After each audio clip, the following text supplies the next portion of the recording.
أن لا إله إلا الله وحده الواحد الأحد الفرد الصمد الذي لم يلد ولم يولد ولم يكن له كفوا أحد وأشهد أن محمدا عبده ورسوله وخليله ولا نبي بعده اللهم صل وسلم وبارك على سيدنا ومولانا محمد اللهم صل على سيدنا محمد اللهم صل وسلم وبارك على سيدنا محمد وعلى آله الطاهرين وأصحابه وذريته ولمن تابعه حتى إلى يوم الدين وبعد سماحة الفضلاء والكرامة para masyayikh, para kiai, para pimpinan pondok pesantren, terkhusus kepada Al-Ustaz Ahmad Khairi SAG yang saya hormati, pimpinan pondok pesantren Nahdlatul Atfal yang saya hormati, kepala desa Jawa Tengah yang saya hormati, para pendidik, para ustaz, para wali santri sekalian yang berbahagia. Sebelumnya saya ucapkan selamat ulang tahun, selamat berhaflah dan berikhtibar bagi lembaga pondok pesantren Al-Bari yang keberapa? Yang keberapa ya? Yang keberapa terserah lah. Bu, Ibu, oi, ibu mesti senang anaknya masuk pesantren. Saya santri, kemana-mana saya pakai sarung. Saya ceramah seluruh Indonesia pakai sarung. Bahkan saya ceramah ke luar negeri saya pakai sarung. Karena saya santri, saya ingin membuktikan bahwa santri itu dibutuhkan di setiap zaman dan di setiap tempat. Santri adalah bagian terpenting dari berdirinya sebuah bangsa yang bernama Indonesia. Saya merasa heran jika santri malu menunjukkan dirinya santri. Saya ceramah sampai ke Uzbekistan, saya ceramah ke Singapura, saya ceramah di Malaysia, dan di beberapa negara saya ceramah, saya pakai sarung. Dulu banyak orang-orang, banyak ibu-ibu dulu nggak mau ngambil saya menantu, gara-gara saya senang pakai sarung. Sekarang baru tahu ternyata santri itu mampu merubah apapun di dunia ini. Maka kalian para santri, santri Al-Barik, banggalah kalian menjadi santri Al-Barik.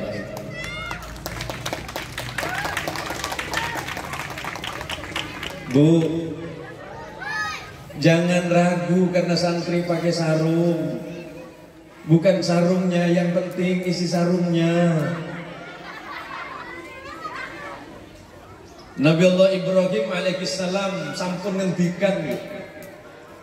Nabi Ibrahim pernah menyatakan 5.000 tahun yang lalu, alal akili ayyakuna arifan bizamanihi mustaqbilan fi sya'nihi wa arifan bi rabbihi. Orang pintar, orang cerdas harus tahu tentang kebutuhan zamannya. Kebutuhan zaman hari ini insya Allah bisa dijawab oleh lembaga pondok pesantren Al-Barik, bahwa pesantren Al-Barik dan pesantren yang lain tidak saja akan mencetak manusia-manusia yang unggul, yang beriman, bertakwa kepada Allah, yang tidak saja memberikan pemahaman tentang Al-Quran, tentang hadits, tentang kitab-kitab as-salafun as-salih, tetapi pesantren insya Allah sanggup menjawab tantangan zaman dengan memberikan ilmu dan pengetahuan yang dibutuhkan oleh para santri di masa yang akan datang.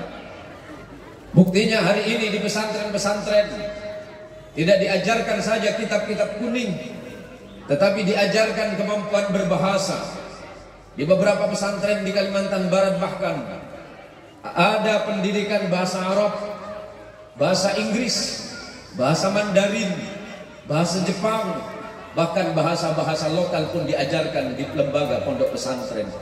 Sekali lagi, banggalah kalian menjadi santri, karena santri adalah kebanggaan bangsa. Tanpa santri, Indonesia tidak akan pernah ada. Jangan malu jadi santri.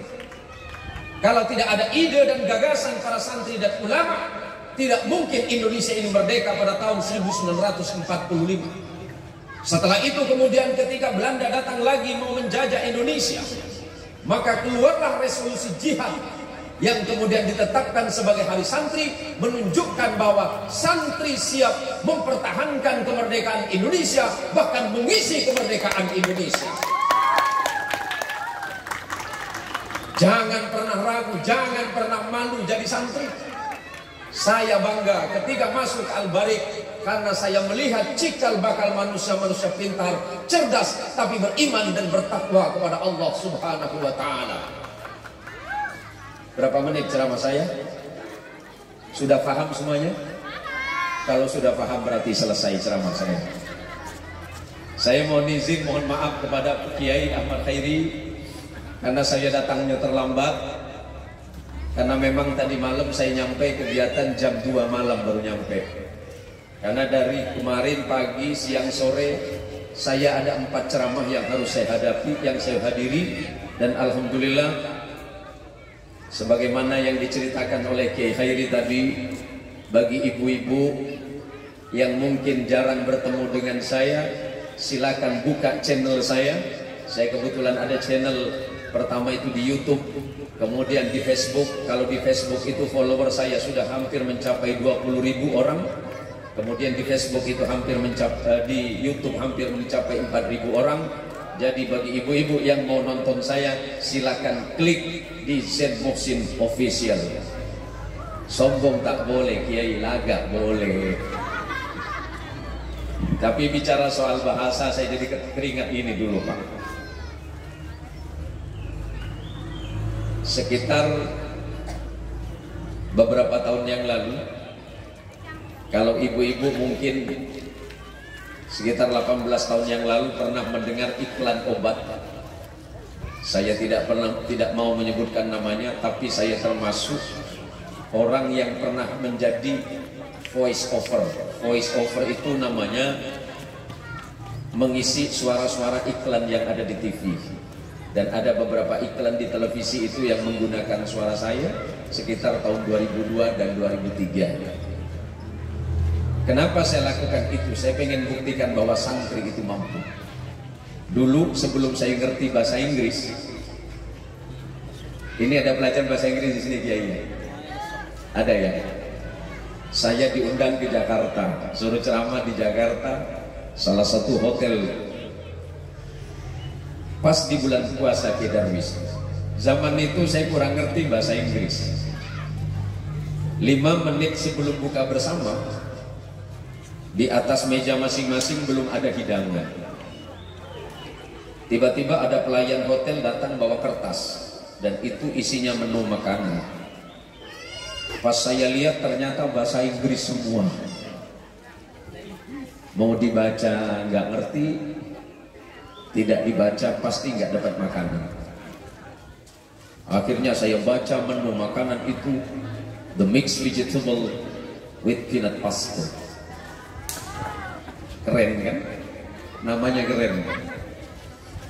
Akhirnya pelayan hotel nanya, Pak, sudah ada pilihan? Sudah. Yang mana? Yang ini. Namanya panjang, mixed vegetable with peanut pasta. Sekali ditunggu sekitar 3 menit, makanan yang berbahasa Inggris yang panjangnya luar biasa itu, ternyata yang datang rojak. Yang datang tuh rucak. Apa orang Madura bilang rojak ya? Orang Jawa Timuran bilang pecel ya. Oh, saya bingung, ternyata berbahasa itu penting, Pak, biar nggak diakalin. Ada lagi yang lebih lucu lagi. Ibu-ibu masukin anaknya ke pesantren Nahdlatul Atfal. Man, sebelah sana ya Kiai ya, Nahdlatul Atfal.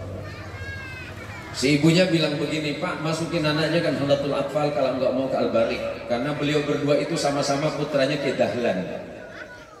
Saya hadir ke undangan ini walaupun sibuk luar biasa, bukan karena menghormati Kiai Khairi, tapi karena saya sangat ta'zim dan taslim kepada orang tua beliau berdua. Kiai Dahlan itu ulama, tapi sikap dan akhlak beliau itu tawadhu, sangat rendah hati.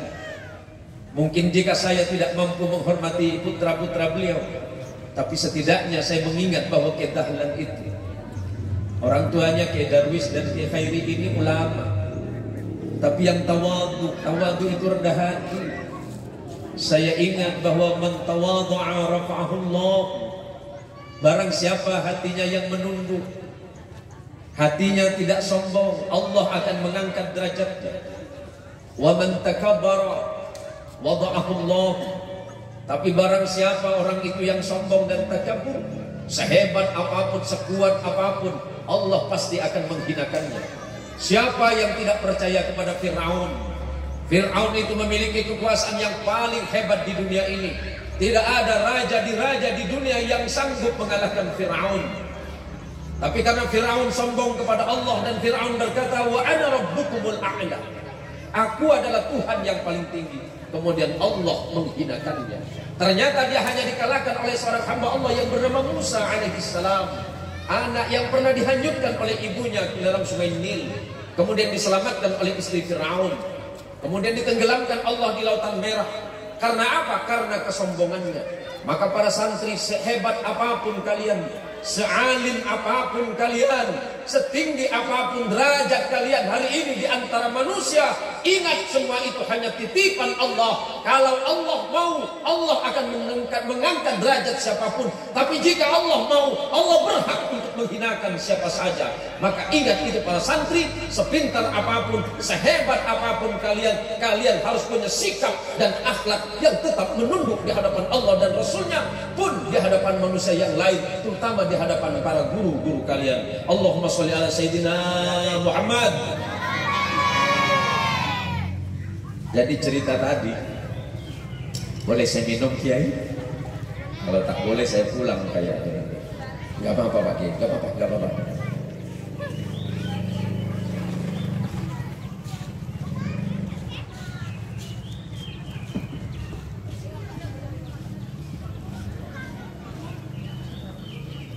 Jadi cerita masuk pesantren tadi, akhirnya masuk ke Nahdlatul Atfal.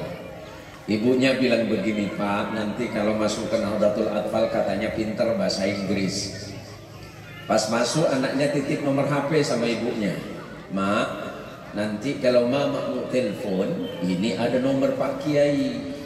Nah, tapi kalau memang mama tak bisa nelpon, bisa jadi karena sinyal di kampung itu kurang bagus. Nah, singkat cerita, dapat 3 hari si mama kangen sama anak di pondok.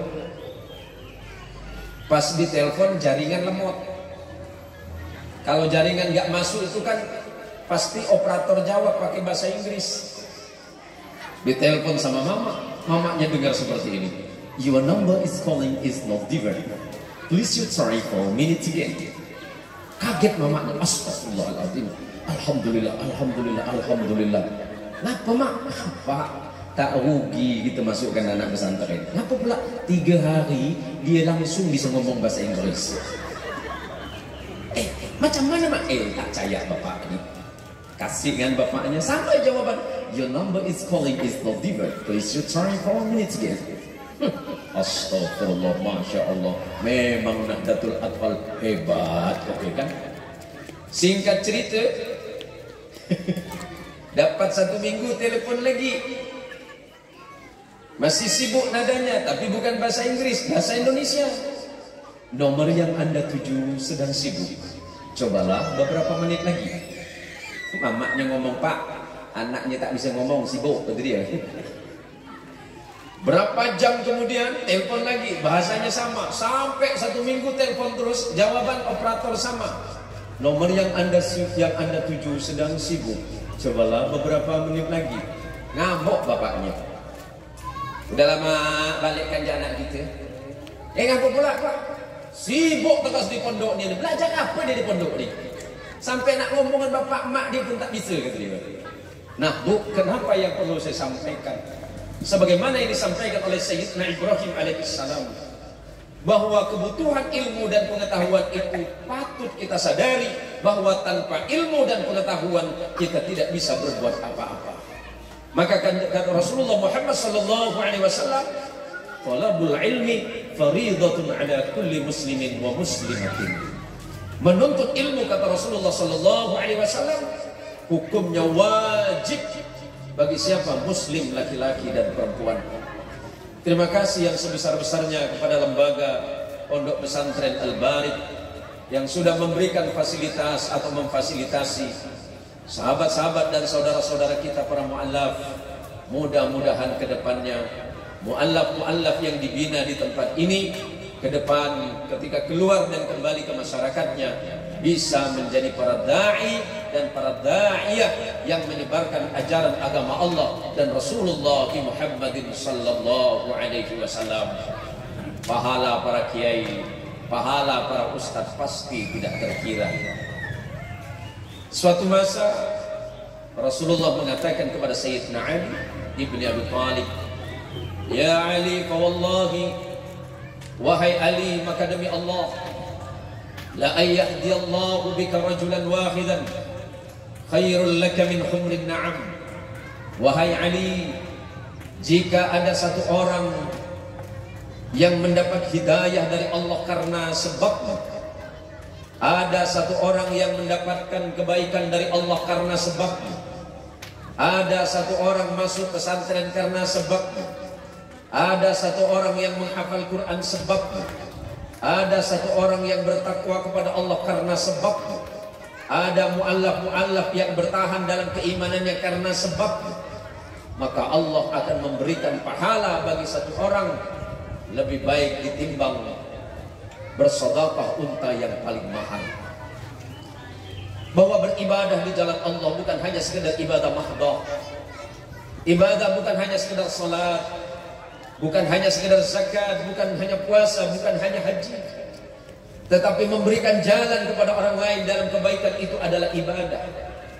Terima kasih yang tidak terhingga kepada para kiai di dunia ini. Selain ibu, tidak ada orang yang paling sabar selain kiai di pesantren. Kadang-kadang kiai pesantren itu saking senangnya mendidik santri sampai lupa ngedidik anaknya sendiri. Saking senangnya ngurusin ratusan bahkan ribuan anaknya orang, kiai-kiai itu kadang lupa ngedidik anaknya. Ini menunjukkan apa? Bahwa perjuangan para kiai, para ulama, para ustadz, para guru ngaji ini adalah perjuangan yang lillahi ta'ala.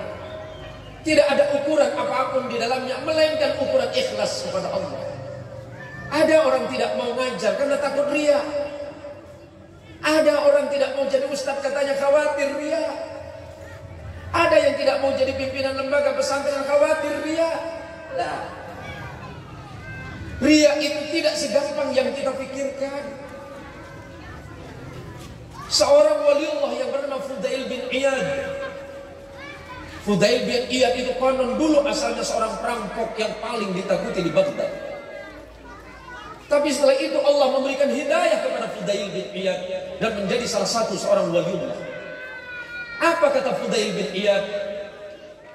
Ini khusus para kiai, para ustaz, para pendidik. Tarkul amali li ajlin nasi riya'un. Meninggalkan amal salih karena takut dipuji orang, itulah riya yang sebenarnya. Tidak mau ngajar takut riya, itulah riya. Tidak mau menyebarkan Islam karena khawatir dipuji orang, sampai kemudian tidak mau menyebarkan Islam, itulah hakikatnya riya. Yang disebut riya kata Fudail, bukan ketika engkau berbuat pengen dipuji orang, bukan.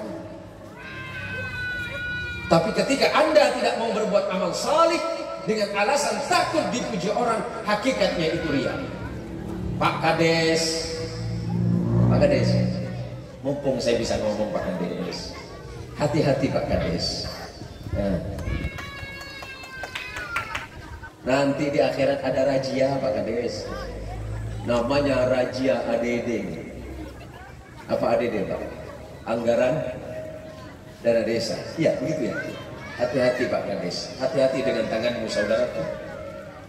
Tanganmu itu pergunakan dengan sebaik-baiknya hari ini. Kiai Warisi, foto sebelah depan, Kiai. Sebelah sini saja Pak Kiai. Sini saja Kiai Warisi. Tangan saudara itu bermanfaat. Kalau bisa merubah dari buruk menjadi baik, pergunakanlah tanda tanganmu itu di jalan Allah. Karena berjuang dan berjihad di jalan Allah itu sesuai dengan kemampuan dan ilmunya. Kiai, guru dan para ustadz, Kiai Darwis dengan ilmunya berjihad, Kiai Warisi berjihad dengan ilmunya, Kiai Khairi berjihad dengan ilmunya, Ustadz Masurat dengan ilmunya. Kemudian sahabat kita barusan lupa saya namanya, pembina mu'allaf ini berjihad tentu dengan ilmunya. Maka Pak Kades berjihad di jalan Allah sesuai dengan ilmunya, yakni memimpin dengan jujur dan adil di tengah masyarakat. Itulah jihad saudara yang sebenarnya. Maka jadilah pemimpin yang jujur, jadilah pemimpin yang adil. Insya Allah itu akan menjadi bekal kita ketika menghadap kepada Allah Subhanahu wa Ta'ala. Allahumma sholli ala Sayyidina Muhammad. Panitia sudah menyiapkan tema, yakni Haflah Akhir Sanah Yayasan Pendidikan Sosial dan Dakwah Al-Barik, membentuk insan berkualitas berbasis Quran. Suatu masa Sayyidah Aisyah radhiyallahu anha diingatkan oleh Rasulullah Muhammad sallallahu alaihi wasallam dalam Sahih Muslim, "Walladzi yaqra'ul Qur'an wa huwa mahirun bih ma'as safaratil kiramil bararah walladzi yaqra'ul Qur'an wa yata'ta wa huwa 'alaihi syakkun falahu ajran." Sebentar lagi kita masuk Ramadan. Mudah-mudahan kita diberikan kesehatan dan usia yang panjang hingga bertemu dengan Ramadan. Ramadan kali ini jangan sampai kita harus punya kekhawatiran, jangan sampai Ramadan hari ini adalah Ramadan kita yang terakhir. Kita harus takut jangan-jangan Ramadan kali ini adalah pertemuan kita dengan pertemuan Ramadan yang terakhir. Maka manfaatkanlah waktu sebaik-baiknya selama bulan Ramadan. Selain berpuasa Ramadan kemudian melakukan amaliyah yang lain, jangan lupa perbanyaklah membaca Al-Quran, khususnya para santri-santri yang ada di pesantren. Kalau memang mau mengkhatamkan Quran silahkan. Bagi ibu-ibu di rumah, Pak Ustadz saya tak bisa baca Quran dengan baik, tak apa-apa. Orang yang masih belum bisa membaca Quran dengan baik, kata Nabi, "Walladzi yaqra'ul Qur'an wa yata'tam." Kalau yang pertama kata Rasulullah, orang yang senang baca Quran, yang pintar baca Quran, tajwidnya bagus, kemudian makharijul hurufnya fushah, kemudian suaranya bagus, senang bertarannum. Apa tarannum? Melakukan Quran boleh. Karena Rasulullah Muhammad sallallahu alaihi wasallam senang mendengarkan sahabat yang bernama Abu Musa Al-Asy'ari radhiyallahu anhu. Karena sahabat Abu Musa Al-Asy'ari konon suaranya merdu semerdu suara Nabi Allah Daud alaihi salam. Kalau ibu mau baca Quran, perbanyaklah bertarannum, walaupun mungkin kurang fasih, tidak masalah, tetapi memperindah bacaan Quran itu tentu sangat baik. Tetapi ingat, terutama imam-imam di kampung nih, imam-imam tarawih di kampung, ini mumpung ada Kiai Warisi nih. Kalau saya di Siantan nih, bu, kampung saya paling dibenci dengan mama-mama kalau sholat tarawih. Ditanya siapa imamnya, Ustaz Jen? Sakit katanya. Pula sakit, sedang dia tuh. Saya mulai takbir kata orang Melayu, mama ada colik di belakang. Allahu Akbar. Balik. Apa balik, mak? Ini Ustaz Jen bisa subuh katanya. Ayam belum diangkat, ikan belum digoreng, tak jadi sahur nanti gitu. Imam, para imam, cara membaca Quran itu ada 3. Ada tartil, ada tadwir, ada hadar. Tartil itu macam mana? Tartil yang sering kita dengarkan di Haramain Syarifain. Imam-imam yang ada di Masjidil Haram, tajwidnya baik. Ada yang protes sama saya tak bisa lah Pak Kiai sama dengan Masjidil Haram. Ngapa pula hidung saya kecil? Bukan kecil bu, orang Indonesia hidungnya tuh minimalis. Jadi pas nak niru-niru imam Masjidil Haram, jadi ismam semua, sengau. Bismillahirrahmanirrahim. Alhamdulillahi Rabbil Alamin, Ar-Rahmanir Rahim, Maliki Yawmiddin, Iyyaka na'budu wa iyyaka nasta'in, Ihdinas siratal mustaqim, siratal ladzina an'amta 'alaihim ghairil maghdubi 'alaihim waladdallin. Itu tartil. Karena perintah Allah warattilil Qur'ana tartila. Yang kedua tadwir. Seperti apa yang tadwir? Tadwir biasanya banyak dipergunakan di pesantren. Bismillahirrahmanirrahim. Alhamdulillahi Rabbil Alamin, Ar-Rahmanir Rahim, Maliki Yawmiddin, Iyyaka na'budu wa iyyaka nasta'in. Itu tadwir. Masih zaman. Yang bahaya yang ketiga, banyak sekali imam tarawih masih hadar. Kecepatan sholat tarawihnya macam peluru, 390 km per jam. Mulai dari takbir langsung ngegas. Allahu Akbar. Alhamdulillah, amin. Rukuk dengan sujud bergulung-gulung. Hati-hati. Ini santri. Bahkan kemarin itu ada viral itu salat tarawih 2 rakaat 32 detik. Ini banyak Madura ya. Benar Madura nih. Mau apa? Hati-hati juga jangan. Coba hati-hati ya. Oh, duban pelor dulu. Semester umur segitu ke atas. Lebar tarawih gentang kaki. Saya ini hati-hati itu. Sebelum saya tutup ini panas Pak Kiai. Hati-hati karena kita sholat itu Pak. Sholat itu kita madhep nang Gusti Allah. Golongan sampai nak bejeng mereka ngadep ke Allah. Tapi kan sholat sunnah, mau sholat sunnah, sholat wajib sama.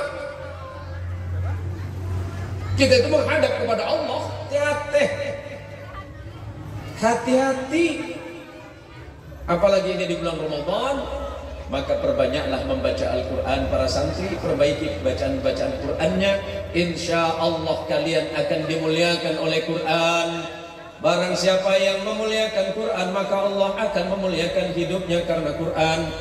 Maka perbanyaklah berdoa kepada Allah. Allahumma jalil Qur'an al-azim rabi'a qulubina wa jala'a ahzanina wa shifa'a sudurina wa dhahaba humumina ya rabbal alamin.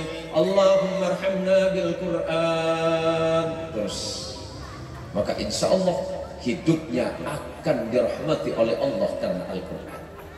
Ke Warizi, ke Darwis, kemudian ke Khairi, kakak adik ini dimuliakan oleh Allah karena Al-Quran. Mudah-mudahan beliau dihidupkan oleh Allah dengan kehidupan Al-Quran, dan kita semuanya dimatikan oleh Allah karena Al-Quran.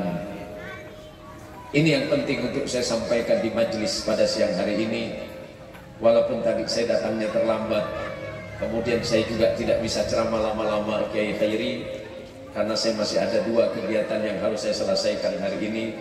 Dan insya Allah besok malam adalah jadwal saya yang terakhir, karena besok saya harus menghadiri 3. bukan apa. Kalau saya ditanya dengan teman-teman, Pak Ustadz, kenapa Pak Ustadz terima semua undangan? Saya jawab, mumpung laku. Nanti tak laku minta diundang pula.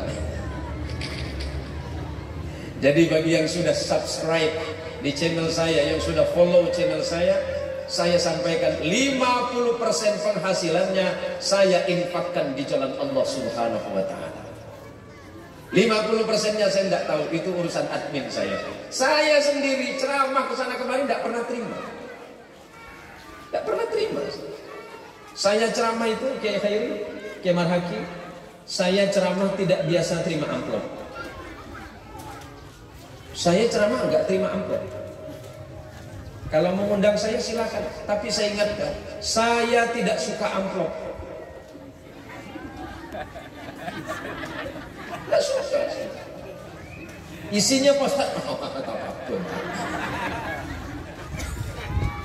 Allah daripada birin ada berding kan. Coba tanya sampai ke warisi. Gini.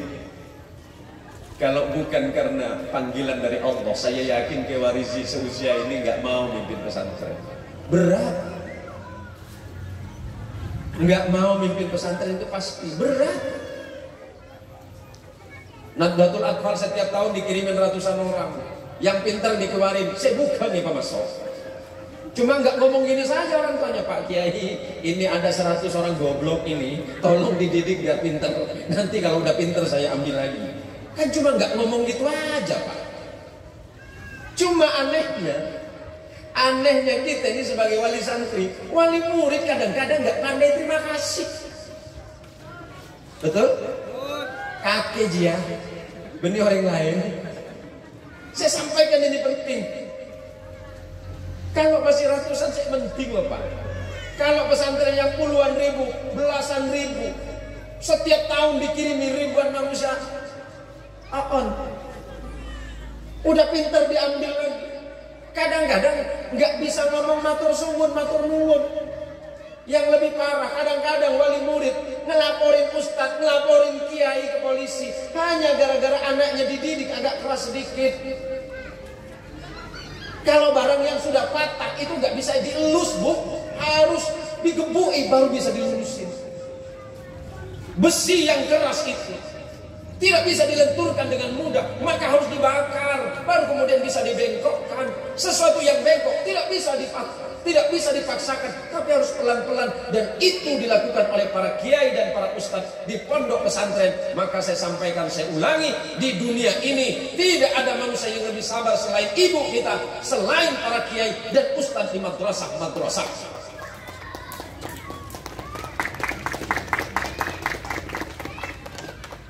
Kalau memang kita tidak bisa bantu, minimal jangan merusak yang ada. Nasihat guru kami, illam tastati qaulal haqqi fala tusaffaq lil batil. Kalau kamu tidak bisa amar ma'ruf nahi mungkar, paling tidak jangan bertepuk tangan untuk kebatilan. Kalau tidak bisa bantu pesantren, minimal jangan merusak pesantren. Kenapa garang Pak Ustaz? Karena saya lapar belum makan. Sudah jam berapa ini? Ini kasihan Kiai Warisi, tapi Kiai Warisi ini pinter. Pas bagian mau selesai, mau amin datang beliau. Besoknya dapat 2 lagi. Wah, ini kalah saya sama Kiai muda ini. Jadi para ibu, para jamaah, khususnya para wali santri, wali murid, bahwa mendidik anak itu sangat penting. Kalau kita tidak mampu mendidik anak dengan baik, serahkan itu kepada para kiai, serahkan kepada para ustadz dan para muallim, para mudabbir. Insya Allah anaknya akan dididik sebaik-baik mungkin. Nanti kita mati, aduh, ngomong-ngomong mati jadi takut saya Pak Ustaz. Bukan cuma ibu, saya pun sama. Kalau kita dah mati, saya minta waktu 5 menit saja.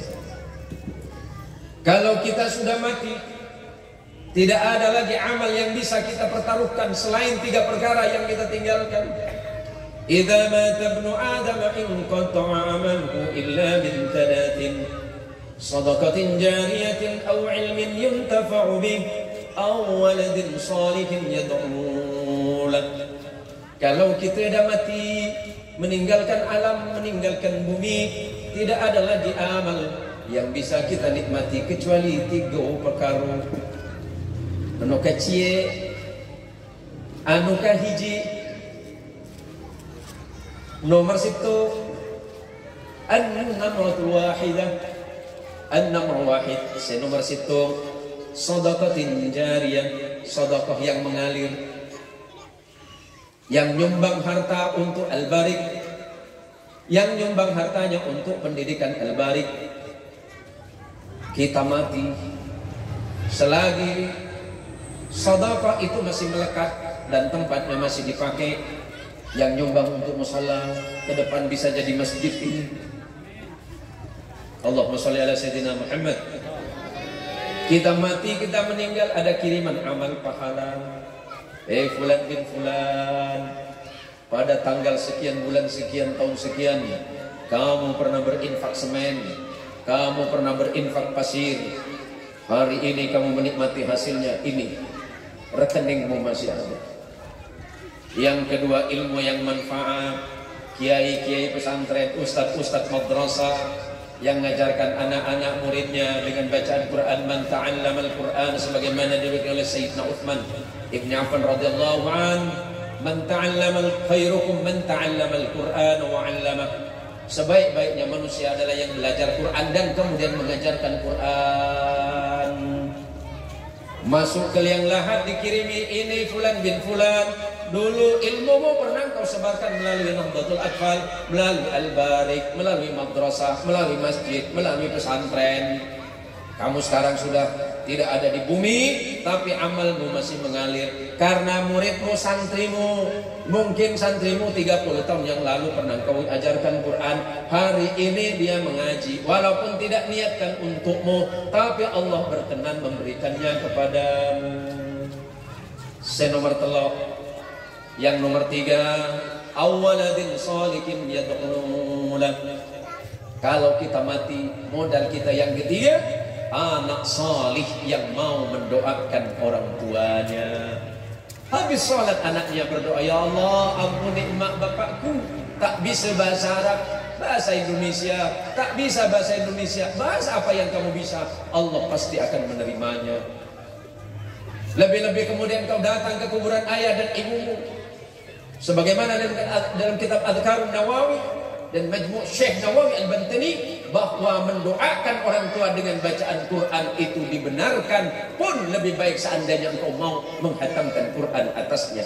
Karena ini sering dilakukan oleh seorang ulama besar yang bernama Imam Ahmad Ibnu Hanbal, atau yang dikenal dengan Imam Hambali, murid dari Imam Muhammad bin Idris Asy-Syafi'i atau Imam Syafi'i. 40 tahun lamanya beliau membacakan Quran di atas kuburan gurunya yang bernama Imam Asy-Syafi'i. Bermakna apa? Mendoakan orang yang mati, mendoakan guru yang sudah wafat dengan bacaan Quran pasti akan mendatangkan kebaikan. Insya Allah kalau kita sudah mati, anak kita mendoakan. Jangan macam zaman dolok-dolok. Zaman dolok-dolok, zaman kita belum tahu ilmu Quran, lewat pokok beringin yang dibaca apa? Tabe-tabe, nak cucu numpang lewat. Emang kau nak cucu jin ke apa? Masuk kubur bukan baca doa, bukan baca salam, selfie pula di atas kuburan. Bapak aku kata dia. No, dengarin dia. Bu. Nih, oi. 2 hari lagi kita masuk Ramadan, insya Allah kurang lebih 3 hari lagi. Kalau mau nyekar, orang sini bilang apa nyekar ya? Orang yang betul kenapa kok Kiai Warizi? Kenapa? Oke. Ziarah sebelum puasa apa? Masuk tahun yang bian. Jelase. Jelase, nyekar ke kuburan boleh-boleh. Karena itu dilakukan dan Rasulullah tidak melarang. Rasulullah tidak melarang. Yang tidak boleh, yang dilarang itu adalah meminta kepada orang kuburan. Itu yang paling tak boleh. Yang lebih tak boleh lagi, kalau nanti ada orang mati, batu nisannya diusap-usap, tanggal kematiannya dicatat. tanggal 20 bulan 2 tahun 1971. Wah, ini keluar 4 angka nampaknya nih. Nah, itu lebih haram lagi. Para jamaah sekalian, para ibu-ibu sekalian yang dirahmati oleh Allah, mudah-mudahan ilmu yang sudah diterima oleh para santri dan para murid yang ada di Al-Barik dan pesantren-pesantren lain, mudah-mudahan menjadi ilmu yang nafi', ilmu yang bermanfaat dari dunia dan akhirat. Ketika kelak kita mati, kita masih mendapatkan amal dan kebaikan-kebaikan yang dilakukan oleh orang yang kita tinggalkan. Mohon maaf jika apa yang saya sampaikan banyak khilaf, banyak salah.